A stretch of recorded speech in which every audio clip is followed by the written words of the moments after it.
Hi, so I'm kind of camera shy, so I didn't want to come in front. But I found these old pictures, and my parents said we have to burn them for some reason.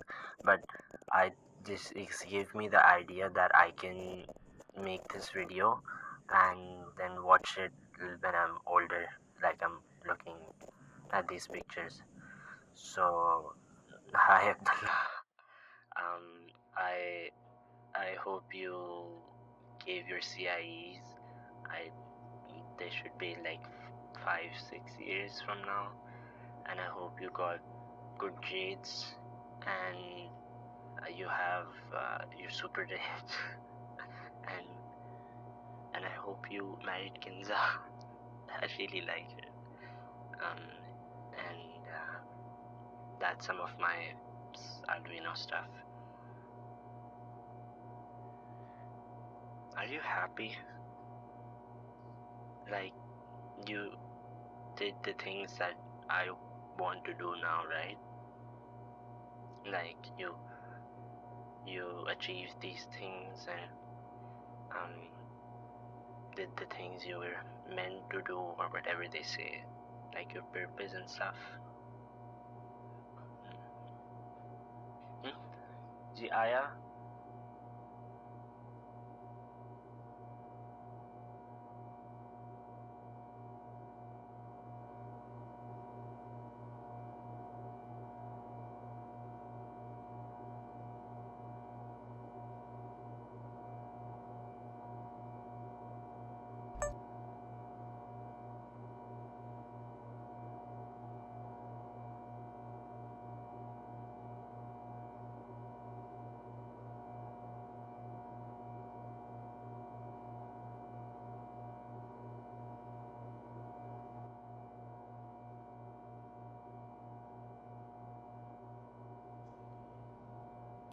Uh, Sorry, I had to put the phone down.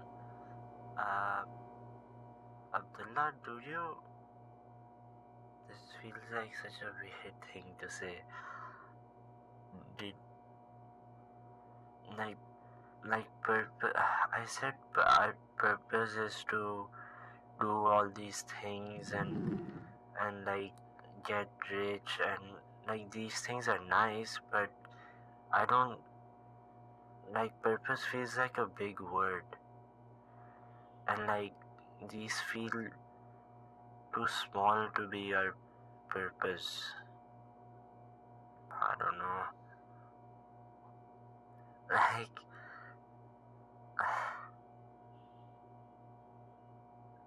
like purpose our purpose is bigger than that.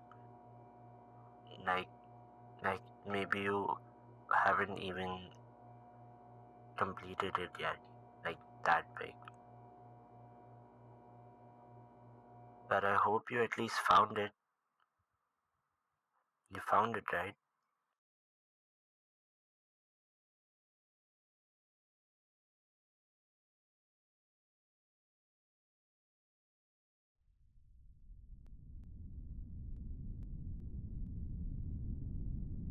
I would s- I would start by defining what purpose actually is.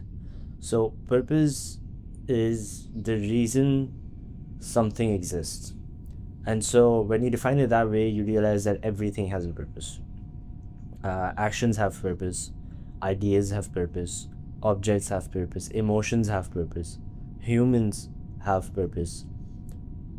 And then you realize that so simpler way to actually say this would be purpose is the answer to the question why does this exist, and that also means that for the thing to exist the purpose should already be there, because the purpose comes before the thing.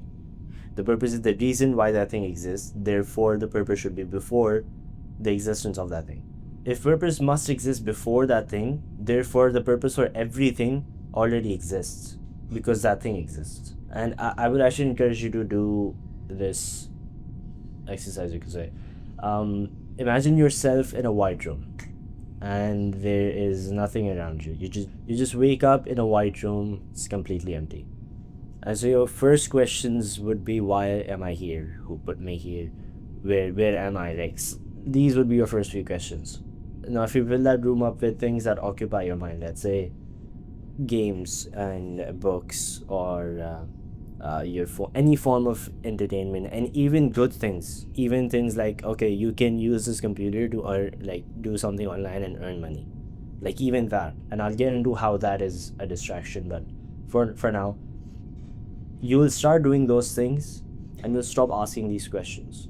Because if you can keep yourself occupied to a certain degree, you do not you feel like you don't need to ask that question, and you feel like you don't need an answer for that question. And so we are born in this world which is basically the white room, except that it has a lot of distractions.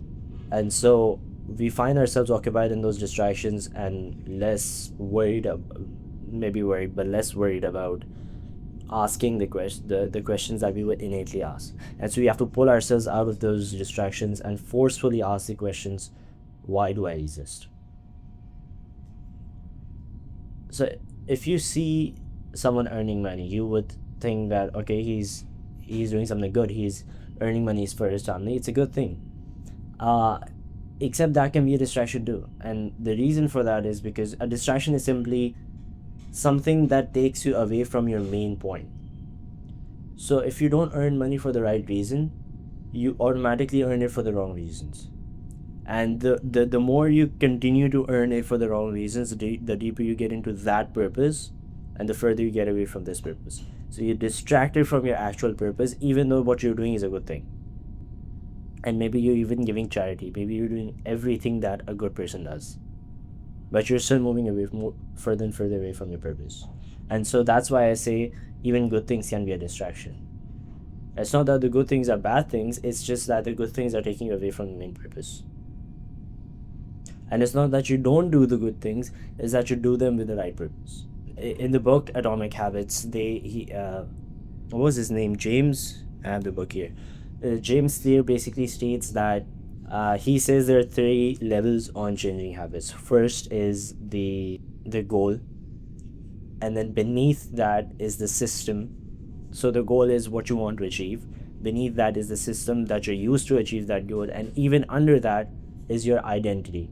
So how you define yourself. So if you have to start by changing your identity, because it's the deepest layer. And so an identity change would be, I would say, I do not smoke, rather than saying I have stopped smoking. So I identify myself as someone who doesn't smoke, even though I just quit like an hour ago, for example. Right? So I change my identity to someone that I want, that would achieve that goal at the end. And so I think there's something even below that, and that's purpose. Because if you have a clear purpose, you have a clear idea of who the person that fulfills that purpose should be. And so if you look at your second layer, which is identity, your third layer, which is systems, and your fourth layer, which is your goals, all of that is branched out of the singular purpose of worshiping Allah. And and all your goals are done with the right intentions. And I don't want you to mistake purpose with goals. Because a goal is something that you want to achieve, and a purpose is the reason you exist. And so the goal comes after the purpose, because the purpose determines what your goals should be and how you should achieve them. And so if someone sets a goal of I want to earn a lot of money, I want to earn 1 billion, because why not? um that's a long goal. Sure, it seems like a long goal, but a lot of people achieve it. And once you've achieved it, you've you while you were achieving it, your purpose in your head was, I'm here to be a rich man. Once you've achieved 1 billion, you are in your 60s, you fulfill your purpose which you had set in your head, and now you don't know what to do. A lot of speakers negate this by saying that you have to set a goal beyond yourself. So you have to set a goal of helping other people out. You have to set a goal of things that are detached from just you. And so The idea is right. You have to set a bigger purpose to have a more fulfilled life. Um, but then why don't set a purpose that is beyond your existence? Why not? And Islam has that purpose for us. Islam gives us a purpose of worshipping Allah. And we can't fulfill that purpose until we die. And by the time that we're dead, we don't really need to work towards it anymore. But your whole life will be spent fulfilling a purpose this way. You'll never actually have fulfilled the purpose completely, because there's no finite limit to worshiping Allah. It's an infinite purpose, so to speak. So if you can set a ton of goals in it, you can set the goal of I'm gonna feed 1,000 people, 100,000 people, a billion people. But you're never going to finish worshipping Allah, even if you do that for the sake of Allah. And so if you've never finished worshipping Allah, your hunger for that purpose still remains, and you're gonna do other things again originating from that main purpose. So we can go back to the point of earning money, where if you're earning money to feed your family, which is to please Allah, which is then an act of worship, you're doing the same act of earning money, but it's branched out of worshiping Allah. And so worshipping Allah becomes your higher purpose. It's not that we don't give charity, it's not that we don't do good deeds, it's not that we don't earn money, it's not that we don't do almost all of the halal worldly acts. It's that we do them with a high purpose in mind. And a lot of Muslims struggle with this as well. We are constantly reminded in our day of our higher purpose, the 5 daily prayers. And we go into the 5 daily prayers from a distraction with a distracted mind. We pray with a distracted mind, and we go right back to the distraction itself. So we don't truly, like, I found myself sometimes in work, it's like so deep in work that I have no idea of my higher purpose. Like in that moment, I know of my higher purpose, but I've kind of forgotten about it at that moment. It's like the example of there's this illustration basically where they say, if I tell you do not think of a monkey is all you're gonna think of. Like if I just told you of monkey, a picture of a monkey probably popped in your head, and so if I hadn't said that, you would not be thinking of a monkey, but now you are. So if you try to not think of a monkey anymore, you will still continue to think of a monkey. A monkey is all you're gonna think of because you're trying not to think of it. So to not think of something is to think of it. Getting a bit complicated, but the point is, to truly not think of the monkey, you have to think of other things than the monkey.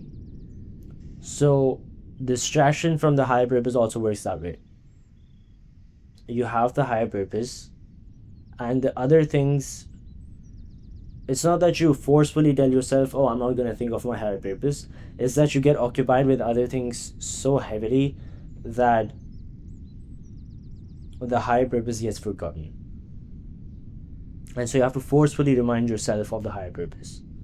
Every time that we are praying, we have to consciously make the decision of, okay, I know this is, I'm the most busy I might have ever been in my life. My mind is occupied with the most things that it has ever been occupied with. However, I am praying right now. I'm going to zoom out of the distractions, and I'm gonna, not that I'm not gonna think of the distractions, it's that I'm gonna think of the prayer. I'm gonna think of Allah and what I'm doing right now.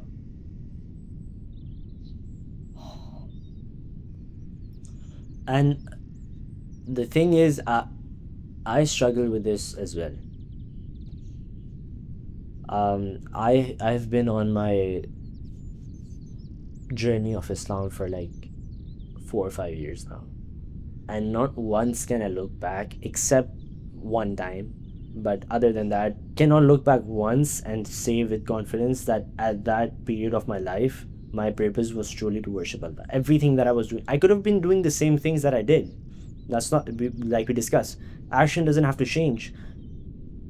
If the action is good, the purpose behind it has to change. And I think the key reason for that was I knew about my purpose. I had the knowledge of my purpose. This is knowledge, right? I had the knowledge of my purpose, but I hadn't embraced it. So that's why we see a lot of Muslims our age, struggling with this. You would ask them the question, "What's your purpose is?" And they would answer very confidently. They would say, "My purpose is to worship Allah," which is the right answer. But you don't see them like that way. It's because they have the knowledge, but they haven't embraced the idea of worshiping Allah. They haven't embraced that purpose. And the worst part of all of this, making this whatever I'm making right now, is I'm still not confident that I've embraced it. Um, I know of it. I've known of it for years now. I've known my purpose, but I haven't embraced it. And it's like purpose requires. So I would put it like this: I have been trying to open this door, which is my purpose, with a key, and it's not opening. And it's not that the key is wrong; it's that it requires two keys. One is what I put in, and the other is the spiritual side of it. And so I think I've struggled to embrace purpose, not to know purpose, but to embrace purpose, because I hadn't acknowledged until recently that I needed that other key, which was the spiritual side of it. And the reason I said I haven't embraced it is because so I can relate with you. Is because you might be watching, you might already know this your purpose. You might know that your purpose is to worship Allah. But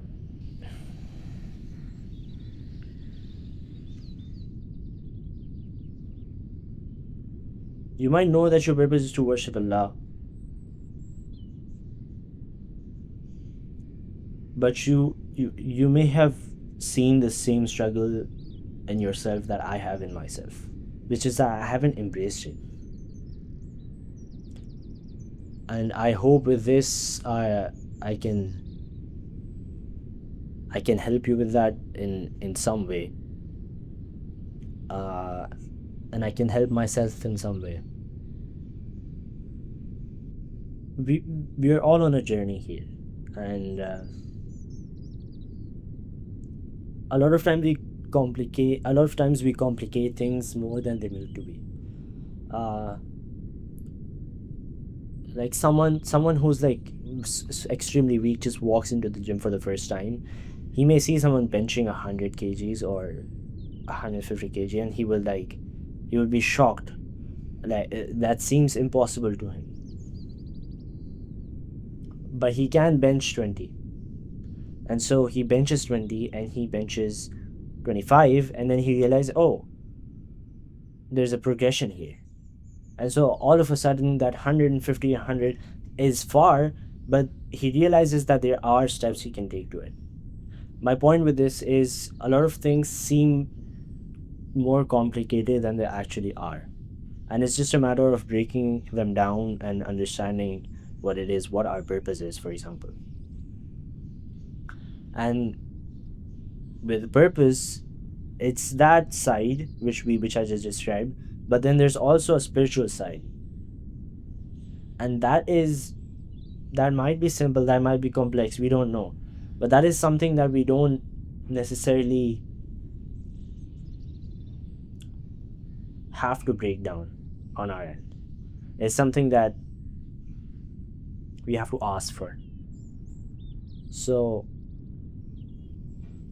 we have to do our part of trying to embrace our purpose. We have to do our part of asking Allah, and then we realize that He's been waiting for us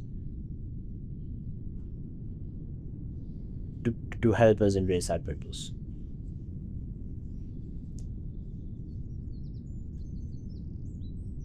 Like all we have to do is do our part in striving towards that, towards embracing that purpose. And we either end up embracing it, or we die trying, and both of them are wins.